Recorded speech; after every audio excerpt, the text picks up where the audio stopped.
इस कैटेगरी से बिलोंग नहीं करते हैं, they are not included in organic chemistry. लिहाजा ऑर्गेनिक केमिस्ट्री की मॉडर्न डेफिनेशन हो गई कि it is the branch of chemistry that deals with the study of hydrocarbons in their derivatives. Hydrocarbons के डेरिवेटिव्स के बारे में स्टडी करते हैं तो such a branch of chemistry इसका ऑर्गेनिक केमिस्ट्री। केमिस्ट्री के ऐसी ब्रांच को हम क्या कहते हैं? ऑर्गेनिक केमिस्ट्री कहते हैं। अच्छा जी, उसके बाद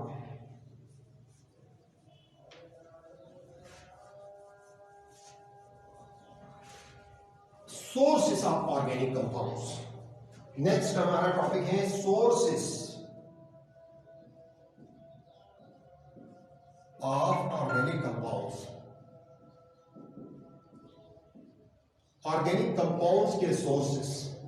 सवाल यह है ऑर्गेनिक कंपाउंड्स किन सोर्सेस से हासिल किए जाते हैं, इसके जराए क्या है, इसके सोर्सेस क्या है। याद रखिए ऑर्गेनिक कंपाउंड्स के 4 मेजर सोर्सेस हैं। ये जो ऑर्गेनिक कंपाउंड्स हैं इनके 4 मेजर सोर्सेस हैं। इनके 4 मेजर सोर्सेस हैं। एक ऑर्गेनिक कंपाउंड हम हासिल करते हैं फॉसिल फ्यूल से। दूसरे नंबर पे हम पेट्रोलियम से हासिल करते हैं, फॉसिल फ्यूल से हासिल करते हैं। दूसरे नंबर पे प्लांट से एंड एनिमल्स बॉडी से हासिल करते हैं। अच्छा, तीसरे नंबर पे सिंथेटिक सोर्सेस है, सिंथेटिक सोर्सेस है। और चौथे नंबर पे फर्मेंटेशन है।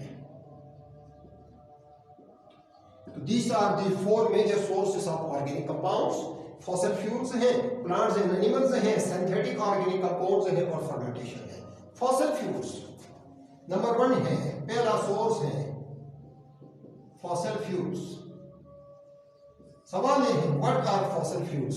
देखिए फॉसिल्स क्या है? The ancient remains of bodies of animals and plants. Animal और प्लांट के जिस्म के बकिया हिस्से जो जमीन के अंदर प्रिजर्व हो गए हैं और आज की दुनिया उसको डिस्कवर करती है, ऐसे एंशिएंट पार्ट्स को फॉसिल्स कहते हैं। तो वो फ्यूल्स जो उन फॉसिल से बनते हैं, उन फॉसिल के डिकम्पोज होने से, उनके गलने सड़ने से बनते हैं, तो ऐसे फ्यूल्स को फॉसिल फ्यूल्स कहते हैं। फॉसिल फ्यूल्स के अंदर 3 चीजें शामिल हैं। एक इसमें कोल शामिल है, दूसरा पेट्रोलियम शामिल है और तीसरा नेचुरल गैस शामिल है। इनको फॉसिल फ्यूल्स कहते हैं। Fossil fuels, the fuel which are obtained from the fossils of the plants and animals. वो फ्यूल जो प्लांट और एनिमल के फॉसिल से हासिल किए जाते हैं उन्हें फॉसिल फ्यूल्स कहते हैं। This include coal, petroleum and natural gas. Coal, petroleum और नेचुरल गैस, यानी फॉसिल फ्यूल में कोल शामिल है, पेट्रोलियम शामिल है और नेचुरल गैस शामिल है। तो सबसे पहले है कोल। कोल क्या चीज है? देखिए जी, अकॉर्डिंग टू साइंटिस्ट, कोल जो है, coal is the remains of bodies of ancient plants. Coal जो है एंशिएंट प्लांट के जिस्म के बकिया हिस्सों से बना है। कोल क्या है भाई? एंशिएंट जो प्लांट्स थे, कदीम जमाने के जो दरख्त थे, जो ट्रीज थे, उनके जिस्म के बकिया हिस्सों से कोल बन गया है। साइंसदानों की राय यह है कि जमीन के अंदर एक थिक फॉरेस्ट होता था, एक घना जंगल होता था। इस जंगल के जो दरख्त थे जमीन के नीचे बरीड हो गए हजारों साल पहले, many thousand years ago, 10,000, 20,000, 50,000 साल पहले वो जो दरख्त थे जमीन के नीचे बरीड हो गए हैं। जमीन में मुख्तलिफ जियोग्राफिकल चेंजेस आ गए, उन चेंजेस के नतीजे में ये दरख्त जमीन के नीचे बरीड हो गए। अच्छा, वक्त के साथ साथ इन दरख्तों ने 4 किस्म के फोर्सेस को फेस किया, यानी they were subjected to 4 different type of forces. इन दरख्तों के ऊपर 4 किस्म के फोर्सेस लगे। वो क्या है? पहले नंबर पे हाई प्रेशर। इनके ऊपर हाई प्रेशर, क्योंकि मिट्टी और पत्थर आते गए, हाई प्रेशर आता गया। हाई टेम्परेचर, ठीक है, जमीन के नीचे टेम्परेचर बढ़ता गया। तीसरे नंबर पे एब्सेंस ऑफ ऑक्सीजन और चौथे नंबर पे बैक्टीरियल एक्शन। बैक्टीरियल एक्शन, कुछ बैक्टीरिया ऐसे हैं जिनको एनएरोबिक बैक्टीरिया कहते हैं।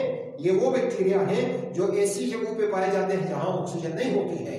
उनका एक्शन हुआ इन दरख्तों के ऊपर, यानी इन दरख्तों को, ये दरख्त जो जमीन में बरीड हो गए, high pressure, high temperature, absence of oxygen और बैक्टीरियल रिएक्शन को फेस किया। नतीजे के तौर पे उन दरख्तों की जो बॉडीज थी दे वर ट्रांसफॉर्म्ड इनटू कोल, वो कोल में ट्रांसफॉर्म हो गई, कोल में कन्वर्ट हो गई। आज जमीन से जो कोल निकाला जाता है ये हकीकत में पुराने जमाने में एंशियंट टाइम के अंदर ये लीव ट्रीज थे, ये जिंदा दरख्त थे। ये जिंदा दरख्त जमीन के नीचे वेट हो गए। इन फोर्सेस की वजह से उनकी जो बॉडीज थी, उनका जो तना था, उनकी जो शाखें थी, दे वर कन्वर्टेड इनटू कोल, वो कोल में कन्वर्ट। तो आज जमीन के नीचे से जो कोल निकाला जाता है ये हजारों साल पहले लीव ट्रीज थे। याद रखिए कोल ऑर्गेनिक कंपाउंड का एक बहुत ही रिच सोर्स है, इंपॉर्टेंट सोर्स है, क्योंकि जब कोल की डिस्ट्रक्टिव डिस्टिलेशन करवाते हैं तो तीन किस्म की चीजें, एक कोल गैसेस मिल जाती है, दूसरा कोल तार मिल जाता है और तीसरा कोक मिल जाता है। ये तीन किस्म की चीजें कोल की जब डिस्ट्रक्टिव डिस्टिलेशन करवाते हैं तो इससे कोल गैसेस, कोल तार और कोक हासिल होता है। ठीक है जी। कोल तार की फिर फ्रैक्शनल डिस्टिलेशन करवाते हैं तो मोर देन 200 ऑर्गेनिक कंपाउंड्स इससे हासिल किए जाते हैं। इसका मतलब ये हुआ कोल जो है ये क्या है भाई, ये important source of large number of organic compound, ये ऑर्गेनिक कंपाउंड का एक बहुत ही इंपॉर्टेंट सोर्स है। ठीक है जी, बहुत ही। अब कोल क्या है, ये फॉसिल फ्यूल्स है, दरख्तों के जिस्मों से ये कोल बना है, इसलिए इसको फॉसिल फ्यूल कहते हैं। कोल से आज हम हजारों किस्म के ऑर्गेनिक कंपाउंड्स हासिल कर सकते हैं। लिहाजा चूंकि हमारा टॉपिक है sources of organic compound, organic compound के सोर्सेस, तो coal is a best source, is a rich source of large number of organic compound, बहुत बड़ी तादाद में ऑर्गेनिक। अब कोल तार से जो मोर देन 200 ऑर्गेनिक कंपाउंड हासिल होते हैं, इन ऑर्गेनिक कंपाउंड को डिफरेंट पर्पसेस के लिए, कॉस्मेटिक्स, मेडिसिन्स, डाइज, ड्रग्स वगैरह बनाने के अंदर इन कंपाउंड्स को इस्तेमाल किया जाता है। So coal is the best source of large number of organic compound. दूसरा फॉसिल फ्यूल है, ये तो पहला फॉसिल फ्यूल है, दूसरा फॉसिल फ्यूल है पेट्रोलियम। देखिए जी, दूसरा फॉसिल फ्यूल जो है वो पेट्रोलियम है। सवाल ये है व्हाट इज पेट्रोलियम। पेट्रोलियम जो है एक थिक ब्राउनिश ब्लैक लिक्विड है, ये एक थिक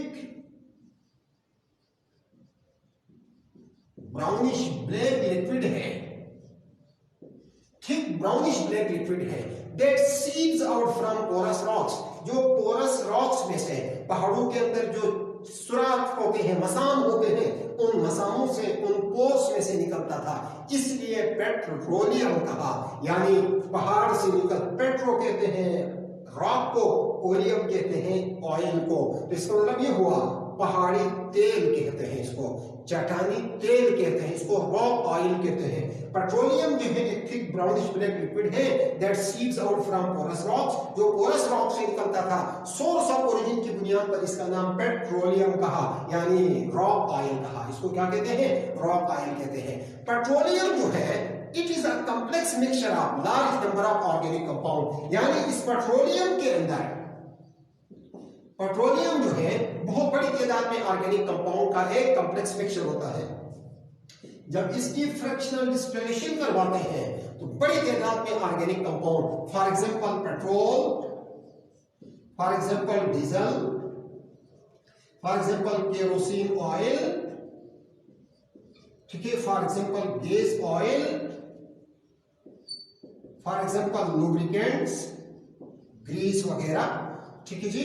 ये तमाम के तमाम कहां से हासिल होते हैं, पेट्रोलियम से हासिल होते हैं। तो पेट्रोलियम इन तमाम ऑर्गेनिक कंपाउंड का एक कॉम्प्लेक्स मिक्सचर है। ये एक थिक ब्राउनिश ब्लैक लिक्विड है which is a mixture of large number of organic compound। इन तमाम कंपाउंड्स को जो पेट्रोलियम से सेपरेट करते हैं, पेट्रोलियम की फ्रैक्शनल डिस्टिलेशन करवाते हैं। जब इसकी फ्रैक्शनल डिस्टिलेशन करवाते हैं तो petrol, diesel, kerosene oil, gas oil, lubricants वगैरह ये तमाम के तमाम ऑर्गेनिक कंपाउंड सेपरेट हो जाते हैं। So we can say that petroleum is also a rich source of large number of organic compound. Petroleum भी बड़ी तादाद में ऑर्गेनिक कंपाउंड का एक रिच सोर्स है, एक इंपॉर्टेंट सोर्स है। तीसरे नंबर पे है नेचुरल गैस। नेचुरल गैस तीसरा फॉसिल फ्यूल है नेचुरल गैस। अब सवाल ये है व्हाट इज नेचुरल गैस। देखिए नेचुरल गैस भी एक फॉसिल फ्यूल है। कोल, पेट्रोलियम और नेचुरल गैस ये फॉसिल फ्यूल्स है। नेचुरल गैस जो है ये भी एक फॉसिल फ्यूल है। एक्चुअली नेचुरल गैस जो है ये एक मिक्सचर है लो मॉलिक्यूलर मास हाइड्रोकार्बन्स का।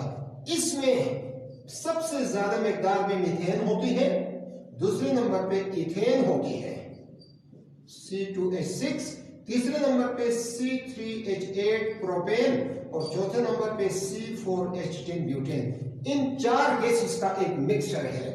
तो natural gas is a mixture of low molecular, ये हाइड्रोकार्बन्स हैं जिनका मॉलिक्यूलर मास कम होता है। लो मॉलिक्यूलर मास हाइड्रोकार्बन का एक मिक्सचर है। इसमें मीथेन याद रखिए, इसकी मेन कंपोजिशन जो है मीथेन है। नेचुरल गैस के अंदर 85% मीथेन होती है, 80।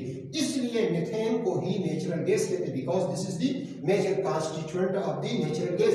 ये नेचुरल गैस का मेजर कॉन्स्टिट्यूएंट है, मेजर कंपोनेंट है, इसलिए मीथेन को अमूमन नेचुरल गैस कहते हैं। और ये जो तीनों गैसेस हैं ये 15% हिस्सा बनाती है नेचुरल गैस की। तो इससे पता चला कि नेचुरल गैस भी ऑर्गेनिक कंपाउंड का एक इंपॉर्टेंट सोर्स है। हम बहुत ही इंपॉर्टेंट किस्म के ऑर्गेनिक कंपाउंड्स नेचुरल गैस से हासिल करते हैं। लिहाजा हम इस नतीजे पे पहुंचे कि फॉसिल फ्यूल्स में कोल, पेट्रोलियम और नेचुरल गैस शामिल है। ये कोल, पेट्रोलियम और नेचुरल गैस ये बहुत बड़ी तादाद में ऑर्गेनिक कंपाउंड के रिच सोर्सेस हैं। कोल से हम सैकड़ों कंपाउंड्स, पेट्रोलियम से हम सैकड़ों कंपाउंड्स और नेचुरल गैस से हम ये ऑर्गेनिक कंपाउंड हासिल करते हैं। लिहाजा these are the fossil fuels which are the resources of large number of organic compound. तो ये हमारा ऑर्गेनिक कंपाउंड का पहला सोर्स है जिसको हम क्या कहते हैं, फॉसिल फ्यूल्स कहते हैं। क्योंकि ये फॉसिल से हासिल होते हैं इसलिए इनको फॉसिल फ्यूल्स कहते हैं। कोल, पेट्रोलियम और natural gas which are resources of large number of organic compounds. अब दूसरे नंबर पे है plants and animals. Plants and animals second source की बात करते हैं हम फॉसिल फ्यूल्स के बाद। प्लांट्स और एनिमल के जो बॉडीज है, ये देखो फॉसिल फ्यूल्स के बाद दूसरे नंबर पे हम बात करते हैं plants and animals.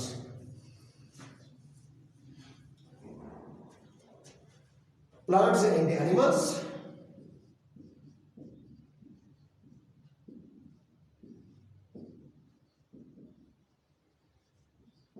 Plants and animals are also rich sources of large number of organic compound. ये भी ऑर्गेनिक कंपाउंड के बहुत ही इंपॉर्टेंट सोर्सेस है।